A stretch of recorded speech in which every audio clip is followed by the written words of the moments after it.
Hello बच्चों, आज हम लोग रियल नंबर का बहुत इंपॉर्टेंट क्वेश्चन डिस्कस करने वाले हैं जो हर साल ये बोर्ड एग्जाम में 3 मार्क्स में पूछा जाता है।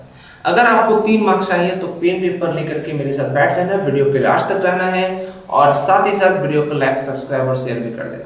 और क्वेश्चन क्या है बच्चा? क्वेश्चन है, ध्यान से समझो यहाँ पे, प्रूफ देखो यहाँ, proof that √2 is a irrational number. ये प्रूफ करना है हमको, ठीक है। आप कैसे प्रूफ करेंगे, ध्यान से समझना है यहाँ पे, है ना। देखो, हम यहाँ कॉन्ट्राडिक्शन मेथड यूज करेंगे। कॉन्ट्राडिक्शन मेथड क्या होता है?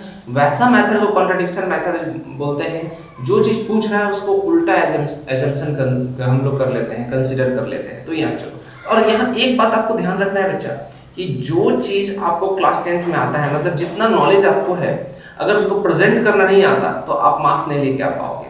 इसलिए प्रेजेंटेशन यहाँ बहुत बहुत इंपॉर्टेंट चीज है। तो यहाँ प्रेजेंट करना अच्छा से सीखेंगे, है ना। तो हम यहाँ देखो कैसे लिखेंगे। हम मान लेते हैं let us assume that √2 is a rational number हमने मान लिया। क्या मान लिया?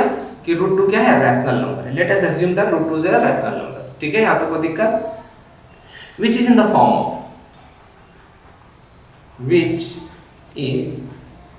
the form of a by b where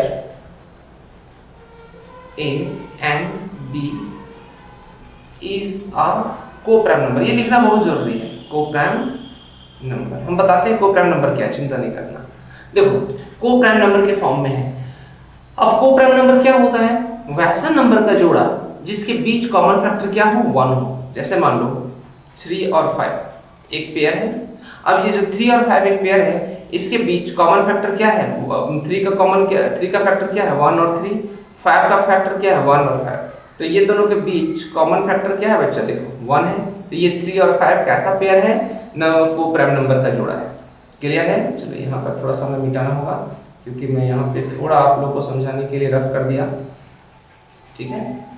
अब यहाँ पर देखो, अब उसके बाद हम जो चीज़ अभी आपको बताएं उसको हम क्या कर लेंगे, उसको हम 1 मिनट, हाँ, उसको हम यहाँ पे मैथमेटिकल एक्सप्रेशन में लिख लेंगे। चलो देखो, √2 is equal to a by b, इसको इक्वेशन 1 मान लिया। √2 is equal to a by b।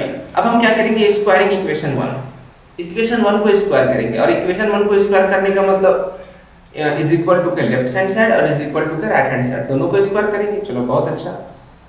Squaring above equation, ऊपर वाला इक्वेशन को हम क्या कर रहे हैं? स्क्वायर कर रहे हैं। तो देखो क्या मिलेगा? √2 का square is equal to a by b का होल स्क्वायर। यहाँ तक कोई दिक्कत? चलो, दिक्कत नहीं। अब यहाँ पर हम आगे करते हैं। √2 का स्क्वायर क्या होता है? √2 का स्क्वायर 2 होता है। और a by b का स्क्वायर क्या होता है? a square by b square होता है। चलिए, बहुत अच्छा। अब यहाँ पर देखो ट्रांसपोज कर देते हैं, ठीक है। क्या ट्रांसपोज करेंगे? b को लेफ्ट साइड और 2 को राइट साइड ट्रांसपोज करते हैं। तो क्या हो जाएगा? b square is equal to a square by 2। अब यहाँ पर समझना, ये जो हमने लिखा है b square is equal to a square by 2, इसको इक्वेशन 2 कर देते हैं, है ना। तो ये इसको इक्वेशन में 2 करने का भी जरूरत नहीं है, इसको एज इट इज रहने दो, कंफ्यूज नहीं करो आप लोग, है ना। कंफ्यूज कर जाओगे नहीं तो चलो, अब यहाँ पर देखिए, ऊपर वाला जो इक्वेशन आपको दिख रहा है, यहाँ पे a स्क्वायर को कौन डिवाइड कर रहा है? 2 डिवाइड कर रहा है। तो a को भी तो 2 डिवाइड करेगा। कैसे? देखो क्या मतलब हुआ। जैसे मान लो 4 का स्क्वायर को डिवाइड कर रहा है 2, तो 4 को क्या 2 डिवाइड नहीं करेगा?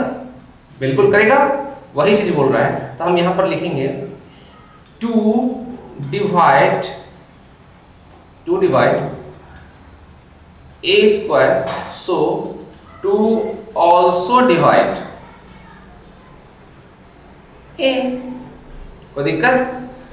2 डिवाइड कर रहा है a स्क्वायर को, तो 2 a को भी तो डिवाइड करेगा।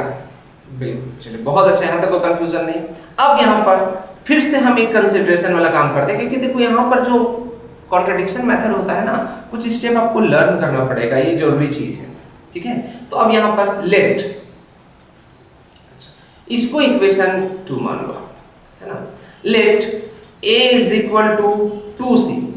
अच्छा, हम let a is equal to 2c क्यों कंसिडर किए? याद रखना, एड्रेस याद रखना, जो जिसका हमको प्रूफ करने के लिए बोल रहा है, रूट 2 प्रूफ करने के लिए बोल रहा है, तो हम a इज इक्वल टू 2 लेना ही है। अगर रूट 3 बोलेगा तो a इज इक्वल टू 3 लेंगे। और c क्यों ले रहे हैं? क्योंकि a और b हमने ऑलरेडी यहाँ पे कंसीडर कर लिया है a बाई b के फॉर्म में। अब c की जगह d भी ले सकते हो, e भी ले सकते हो, f भी ले सकते हो, a b को छोड़ करके, इसीलिए हमने c ले लिया है abc सीक्वेंस में। Let a is equal to 2c मान लेते हैं।